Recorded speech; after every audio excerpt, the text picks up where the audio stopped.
नमस्कार। आपके अपने YouTube channel GK Chopra ji में आपका स्वागत है। हम पीछे अव्यय का अध्ययन कर रहे थे और अव्यय में आज हमारा जो प्रकार है वो है संबंध बोधक अव्यय। कौन सा पढ़ेंगे? संबंध बोधक अव्यय।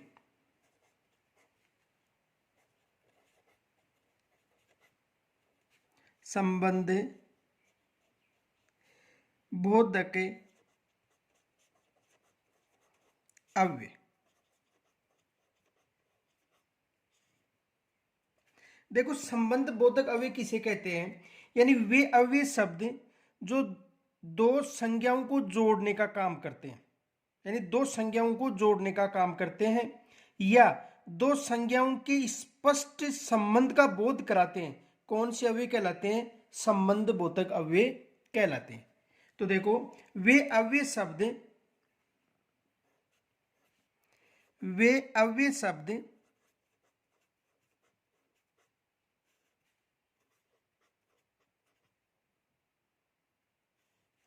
जो दो संज्ञाओं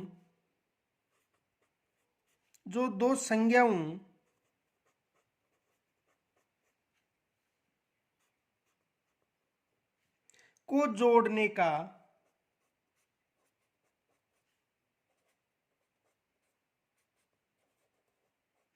काम करते हैं।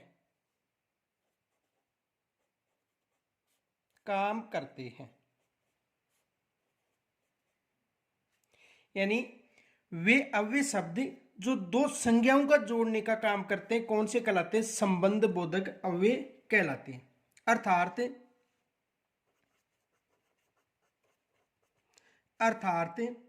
वे अव्यय शब्द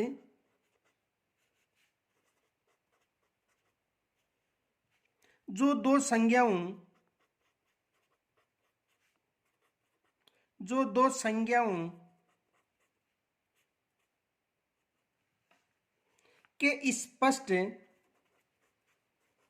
के स्पष्ट संबंध का बोध कराते हैं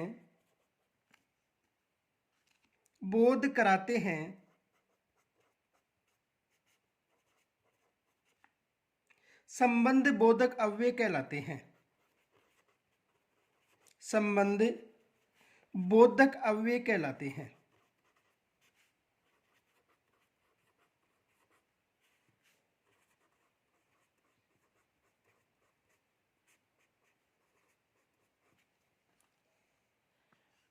तो देखो, वे अव्यय शब्द जो दो संज्ञाओं को जोड़ने का काम करते हैं क्या कहलाते हैं? संबंध बोधक अव्यय कहलाते हैं। जैसे देखो, उदाहरण देखो, जैसे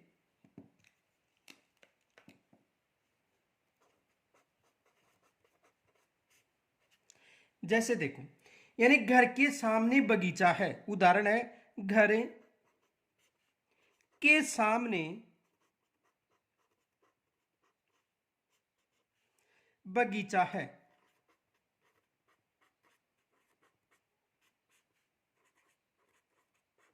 घर के सामने बगीचा है।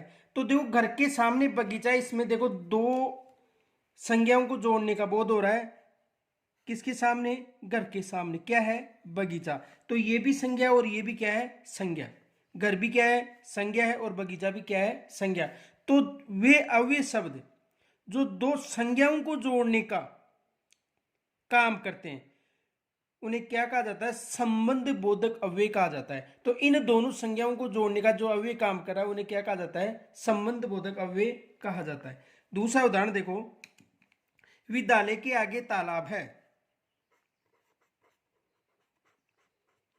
विद्यालय के आगे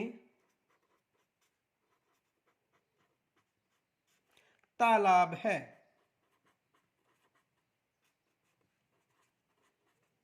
विद्यालय के आगे तालाब है। तो यहां पर भी दो संज्ञाएं हैं, विद्यालय और तालाब। इन दोनों को जो अव्यय जोड़ने का कार्य कर रहे हैं उन्हें क्या कहा जाता है? संबंध बोधक अव्यय कहा जाता है। और उदाहरण देखो, छत के ऊपर कौवा बैठा है। छत के ऊपर कौवा बैठा है।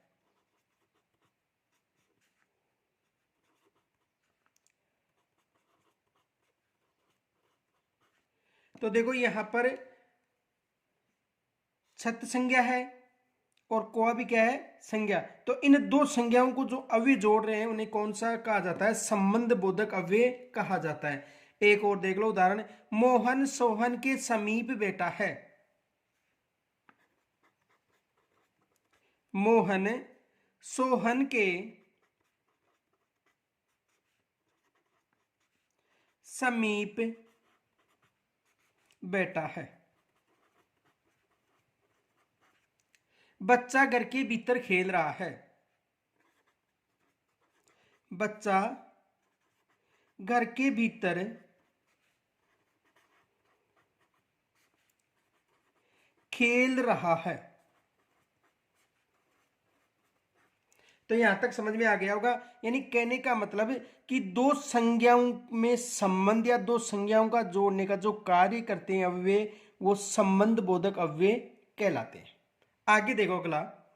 अब देखो संबंध बोधक अव्यय और क्रिया विशेषण अव्यय में अंतर है। देखो उदाहरण देखो,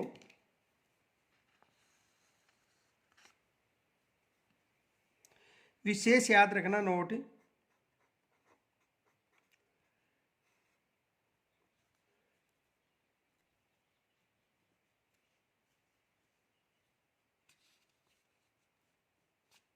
नोट, कुछ अव्यय शब्द ऐसे होते हैं,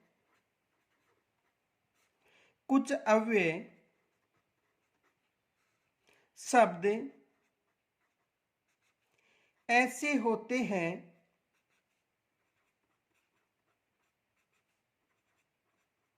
कुछ अव्यय शब्द ऐसे होते हैं जिनका प्रयोग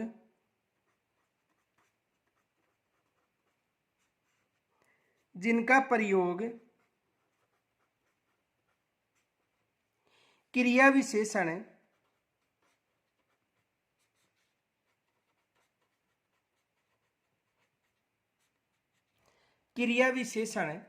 व क्रिया विशेषण और संबंध बोधक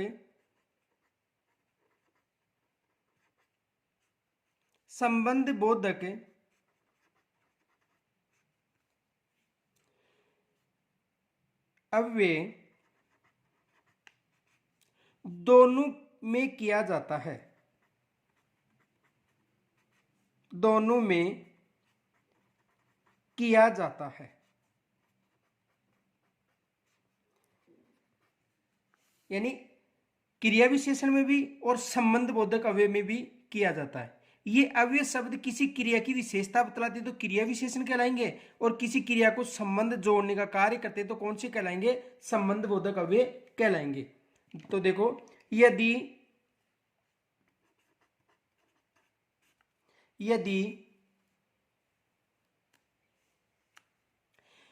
वे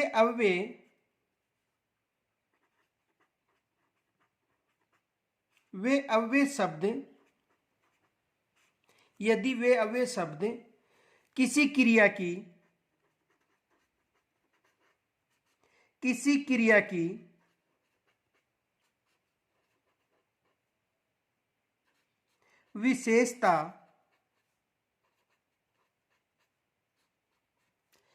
क्रिया की विशेषता बतलाएं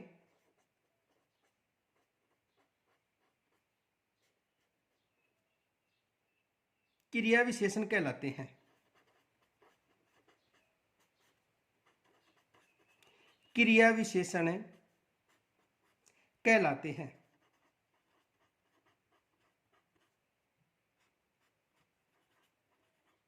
क्या कहलाते हैं, क्रिया विशेषण कहलाते हैं।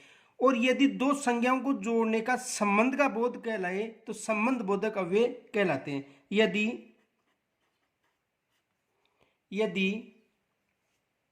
दो संज्ञाओं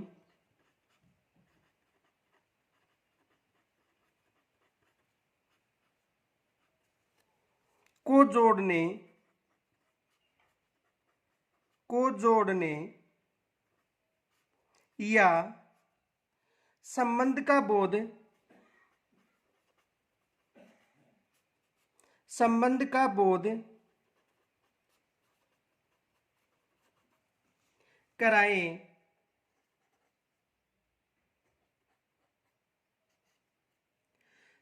संबंध बोधक अव्यय कहलाते हैं।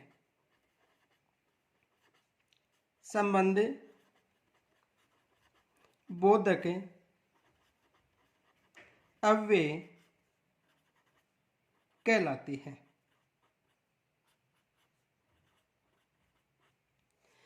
यानी कहने का मतलब यदि अव्यय शब्द किसी क्रिया की विशेषता बताए तो क्रिया विशेषण कहलाएगा, और दो संज्ञाओं को जोड़ने का यदि बोध कराए तो क्या कहलाएगा, संबंध बोधक अव्यय कहलाएगा। आगे देखो, विशेष याद रखना,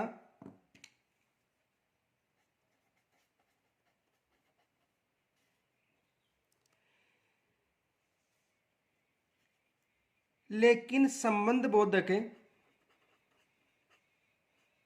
लेकिन संबंध बोधक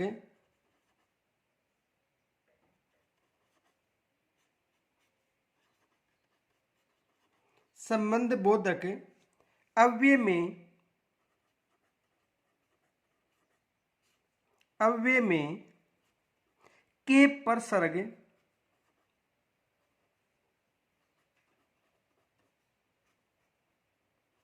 का प्रयोग, के प्रसर्ग का प्रयोग भी किया जाता है, भी किया जाता है।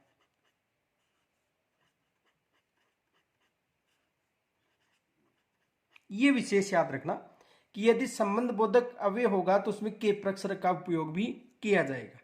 अब देखो उदाहरण देखो,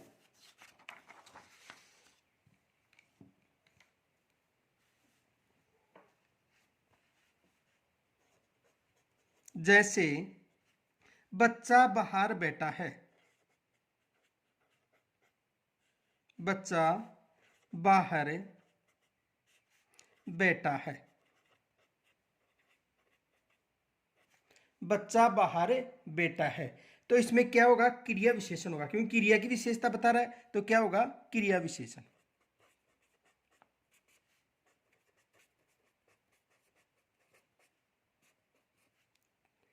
दूसरा, घर के बाहर बच्चा बैठा है, घर के बाहर बच्चा बैठा है,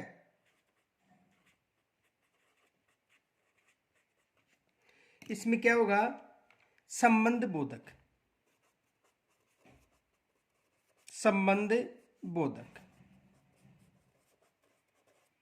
तो देखो के प्रसर्ग का उपयोग हो रहा है तो क्या कहलाएगा, संबंध बोधक में। देखो बच्चा बाहर बैठा है, क्रिया विशेषण होगा, और यदि के प्रसर्ग का उपयोग हो तो संबंध बोधक होगा। तो घर के बाहर बच्चा बैठा है, और देखो घर और बच्चा इन दोनों में संबंध भी स्थापित हो रहा है। तो यहां तक समझ में आ गया होगा। आगे देखो अगला प्रकार है समुच्चय बोधक अव्यय। तीसरा प्रकार है समुच्चय बोधक अव्यय।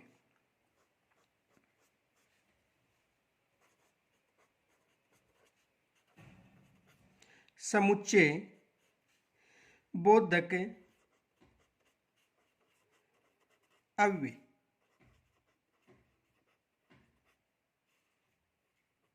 समुच्चय बोधक अव्यय यानी वे अव्यय शब्द जो दो वाक्यांशों अथवा वाक्यों को जोड़ने का काम करते हैं, यानी दो वाक्यांश हो या वाक्य हो उनको जोड़ने का कार्य करते हैं, समुच्चय बोधक अव्यय कहलाते हैं। तो देखो वे अव्यय शब्द, वे अव्यय शब्द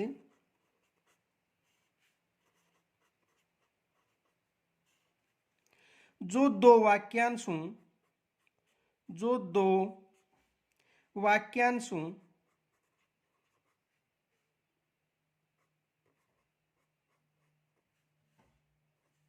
दो वाक्यांशों अथवा वाक्यों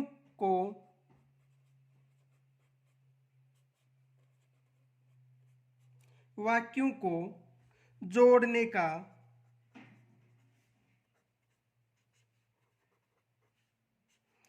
काम करते हैं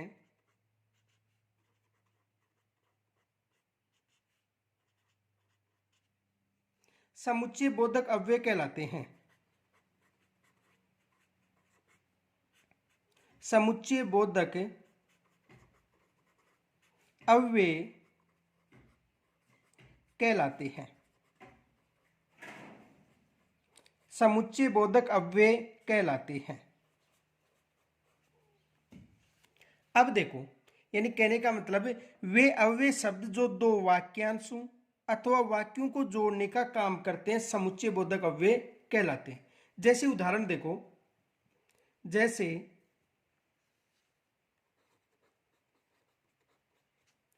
कृष्ण बांसुरी बजाता है।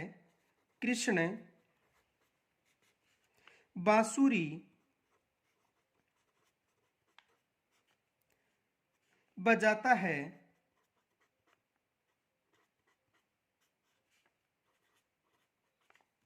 और राधा नाचती है। और राधा नाचती है। तो देखो, समझो, यानी दो वाक्यांश या वाक्यों को, यानी कृष्ण बांसुरी बजाता है और राधा नाचती है, दो वाक्यों को जोड़ने का जो अव्यय कार्य करते हैं समुच्चय बोधक कहलाते हैं। और यदि दो संज्ञाओं को जोड़ने का कार्य करें तो संबंध बोधक। संबंध बोधक में दो संज्ञाओं को जोड़ने का कार्य होता है, लेकिन समुच्चय बोधक में दो वाक्यांश या वाक्यों को जोड़ने का काम होता है। यह विशेष याद रखना, यदि संबंध बोधक हो तो दो संज्ञाओं को जोड़ने का कार्य होता है, और यदि समुच्चय बोधक हो तो दो वाक्यांशों या वाक्यों को जोड़ने का कार्य होता है। आगे देखो, दूसरा उदाहरण, वह बहुत ईमानदार है। वह बहुत ईमानदार है।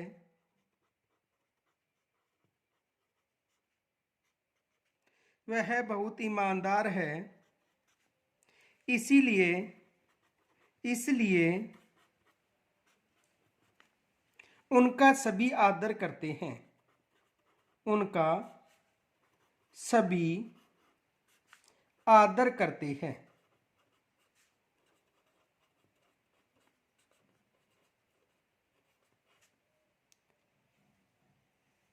तो देखो, वह बहुत ईमानदार है इसीलिए उनका आदर करते। तो इन दो को वाक्यांशों को जोड़ने के लिए जो अव्यय काम में लिए जा रहे हैं उन्हें कौन सा कहा जाएगा? समुच्चय बोधक अव्यय। इसीलिए और यहां तक समझ में आ गया होगा। तो दो वाक्यांशों को जोड़ने का कार्य करे वो समुच्चय बोधक अव्यय कहलाते हैं, और दो संज्ञाओं को जोड़ने का कार्य करे वो संबंध बोधक अव्यय कहलाते हैं। अब देखो, जो समुच्चय बोधक अव्यय है उनके दो उपभेद हैं।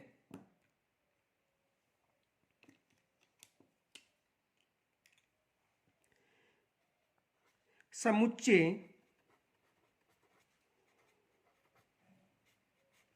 बोधक अव्यय के दो उपभेद हैं।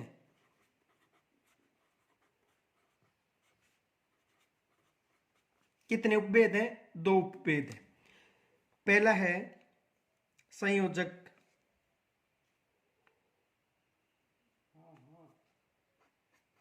संयोजक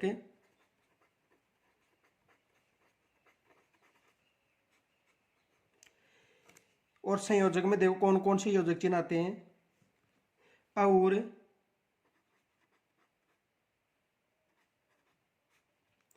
तथा, एवं, इसलिए,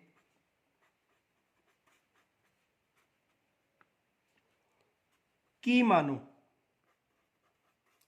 की मानो।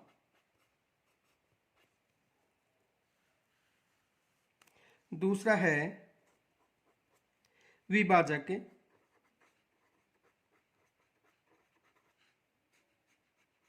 और विभाजक में देखो कौन कौन से योजक चिन्ह, किंतु, परंतु, किंतु, परंतु, लेकिन,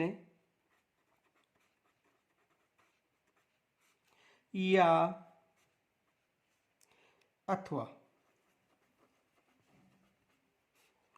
इत्यादि योजक चिन्हों का प्रयोग किया जाता है। तो देखो उदाहरण देखो,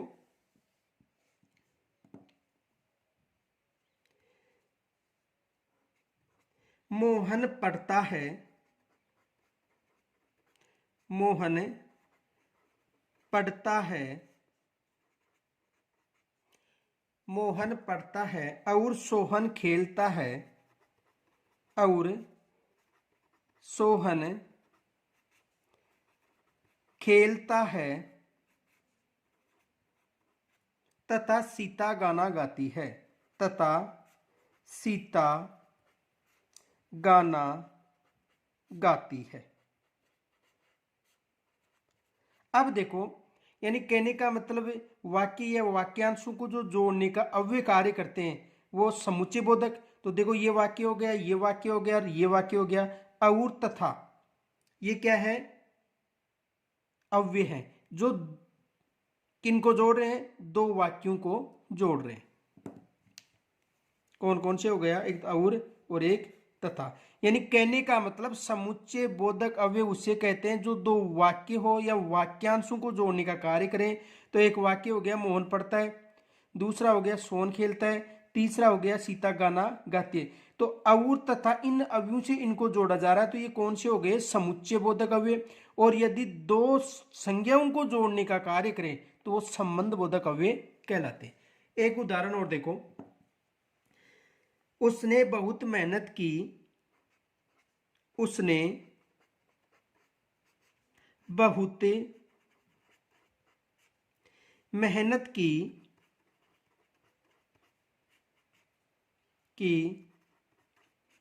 इसलिए, उसने बहुत मेहनत की इसलिए वह सफल हो गया, वह सफल हो गया।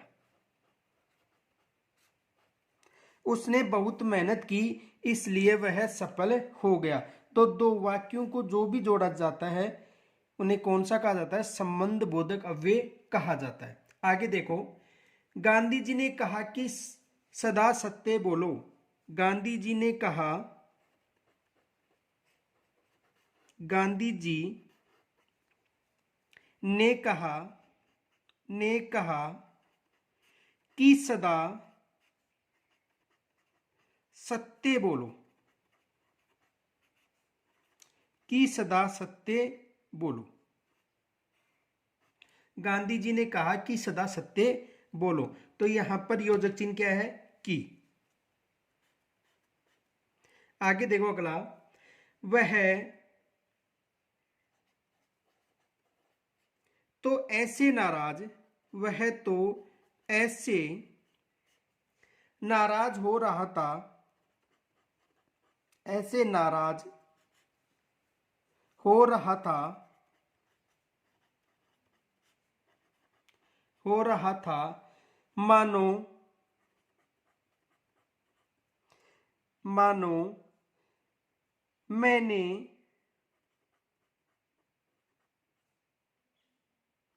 मैंने उसकी भैंस, उसकी भैंस खोल ली हो।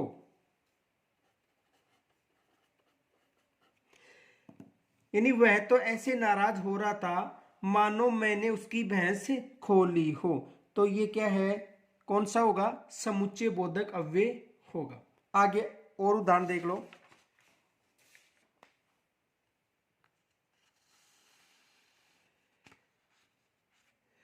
उसने बहुत मेहनत की, उसने बहुत मेहनत की,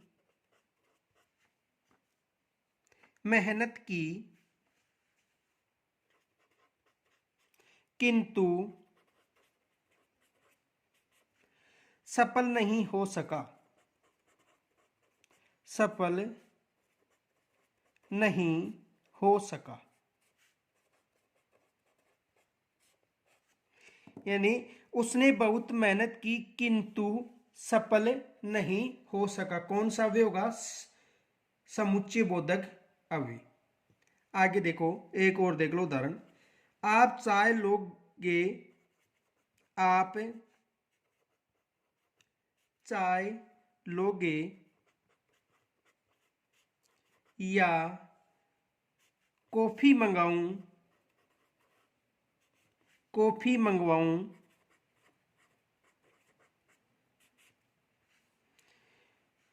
मंगवा दूं, अथवा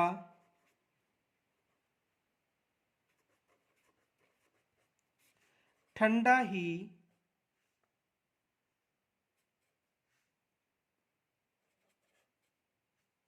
भिजवा दूं, ठंडा ही भिजवा दूं।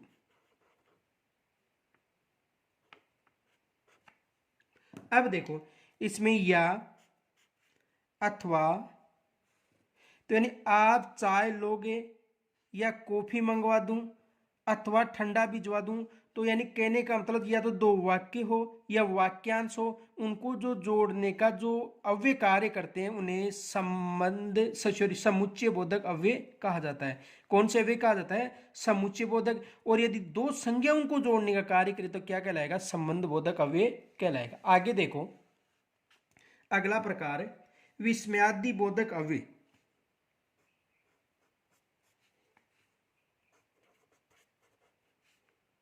विस्मयादि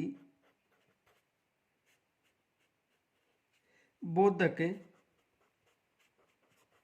अव्यय।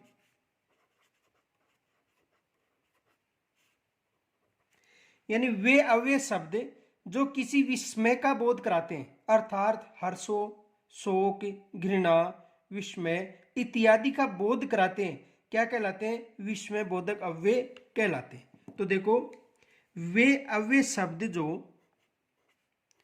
वे अव्यय शब्द वे अव्यय शब्द जो किसी विस्मय का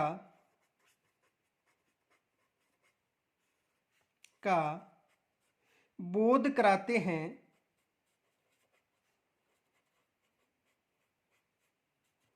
बोध कराते हैं, अर्थात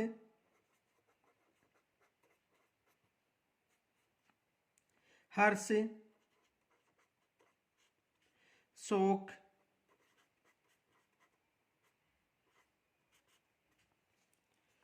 घृणा,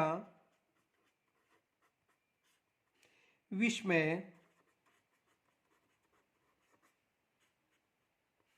इत्यादि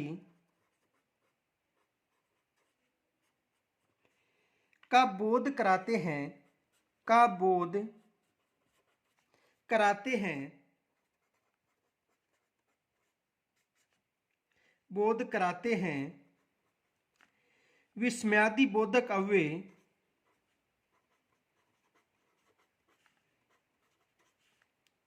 विस्मयादि बोधक अव्यय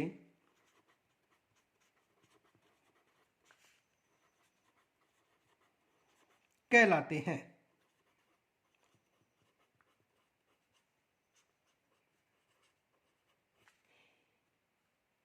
यानी वे अव्यय शब्द जो किसी विस्मय का बोध कराते हैं, अर्थात हर्ष हो, शोक हो, घृणा हो, विस्मय हो इत्यादि का बोध कराते, क्या कहलाते? विस्मय बोधक अव्यय कहलाते हैं। जैसे देखो वाह, अरे, शाबाश,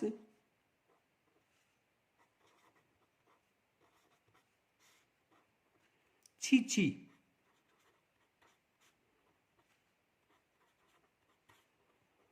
आदि योजक चिन्हों का प्रयोग किया जाता है। देखो, हे राम, हे राम क्या, अहो, ओहो, अच्छा।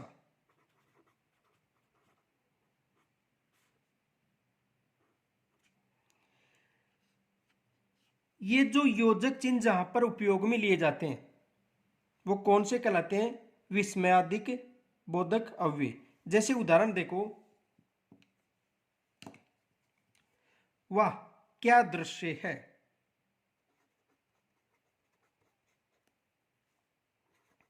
वाह क्या दृश्य है।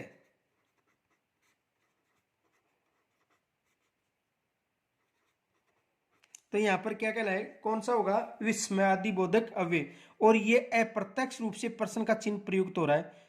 आगे देखो, अरे तुम कब आए, अरे तुम कब आए,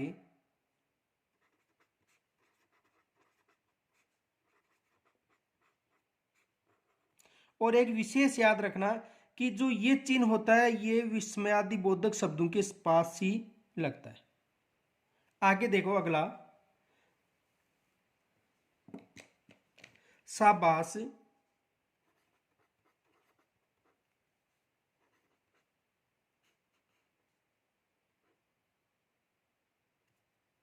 शाबाश, मुझे तुझसे ही यही उम्मीद थी, शाबाश, मुझे तुझसे, तुमसे, मुझे तुमसे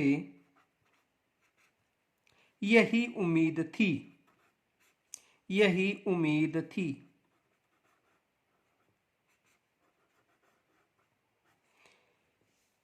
मुझे तुम, शाबाश, मुझे तुमसे यही उम्मीद थी। तो ये कौन सा हो गया? विस्मयादि बोधक अव्यय। आगे देखो, अगला है निपात।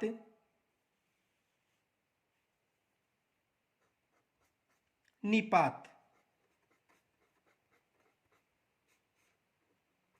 देखो वे अव्यय शब्द जो किसी वाक्य में प्रयुक्त होकर उस वाक्य में अपने बल का प्रयोग करते हैं, यानी किसी वाक्य में प्रयुक्त हो जाएंगे और उस वाक्य में अपने ही बल का प्रयोग करते हैं, अर्थात अर्थ को प्रभावी बना देते हैं या अर्थ को प्रभावी कर देते हैं, निपात कहलाते हैं। ये विशेष याद रखना।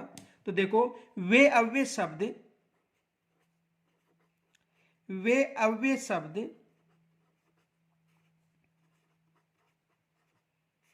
वे अव्यय शब्द जो किसी वाक्य में, जो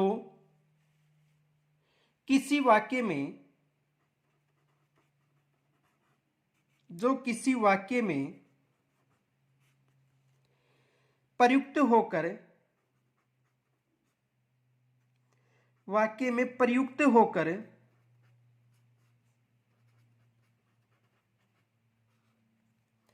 प्रयुक्त होकर उस वाक्य में, उस वाक्य में अपने बल का प्रयोग करते हैं, अपने बल का प्रयोग करते हैं,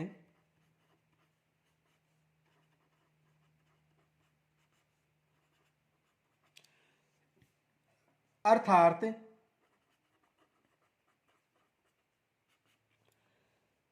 अर्थ को प्रभावी,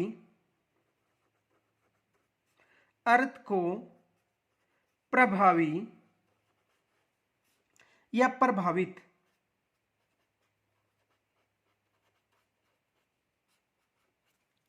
कर देते हैं, कर देते हैं,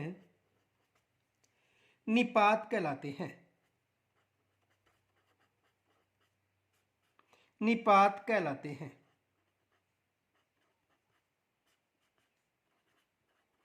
क्या कहलाते हैं? निपात कहलाते हैं। यानी कहने का मतलब वे अव्यय शब्द जो किसी वाक्य में प्रयुक्त होकर उस वाक्य में अपने बल का प्रयोग करते हैं, अर्थात अर्थ को प्रभावी बना देते क्या कहलाते हैं? निपात कहलाते हैं। उदाहरण देखो, मोहन ही जयपुर जाएगा। जैसे देखो, मोहन ही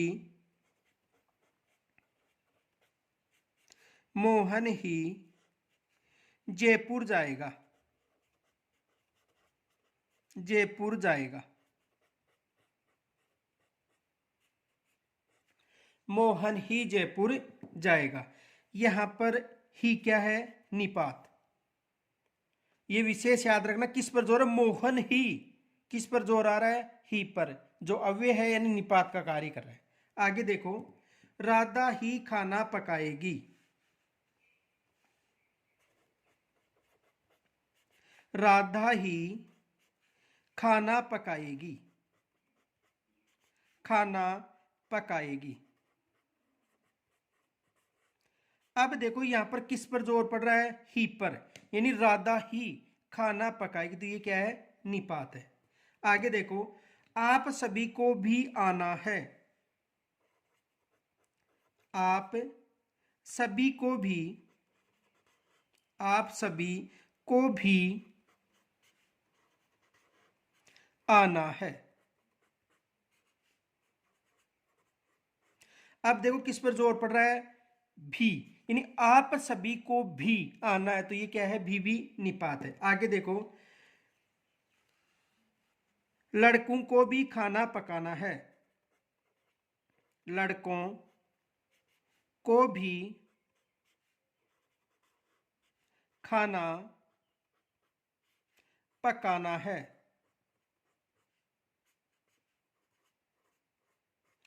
तो यहां पर भी पर जोर है, लड़कों को भी खाना पकाना है, तो ये भी क्या है? निपात। देखो आगे,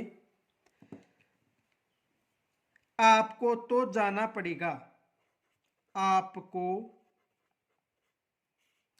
तो जाना पड़ेगा। पड़ेगा। आपको तो जाना पड़ेगा, तो क्या है? निपात। आगे देखो, वह चला गया अतः तुम जाओ।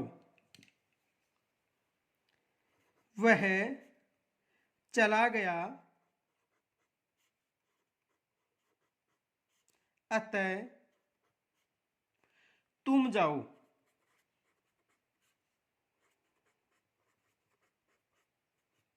यहां पर किस पर जोर पड़ रहा है? अतः पर। तो यानी कहने का मतलब जिस पर अधिक जोर पड़े, ठीक है, तो वो क्या कहलाता है? निपात कहलाता है। जैसे देखो एक उदाहरण देखो, उसे मात्र 100 रुपए देना। उसे मात्र 100 रुपए देना। उसे मात्र 100 रुपए देना, तो कहां पर जोर पड़ रहा है? मात्र पर। देखो एक बात दोबारा समझो, यानी निपात किसे कहते हैं? देखो, वे अव्यय शब्द जो किसी वाक्य में प्रयुक्त होते हैं और वाक्य में प्रयुक्त होकर उस वाक्य में अपना बल का प्रयोग करते हैं। तो देखो कोई सा भी उदाहरण ले लो, यानी देखो, आपको तो जाना पड़ेगा, या मोहनी जयपुर जाएगा, तो देखो इस वाक्य में प्रयोग हो गया, और सबसे अधिक जोर किस पर पड़ रहा है या बल किस पर पड़ रहा है? ही पर। मोहनी जयपुर जाएगा। तो कहने का मतलब वे अव्यय शब्द जो किसी वाक्य में प्रयुक्त होकर उस वाक्य में अपने बल का प्रयोग करते हैं, अर्थात अर्थ को प्रभावी बनाते हैं या प्रभावित कर देते हैं, क्या कहलाते हैं? निपात कहलाते हैं।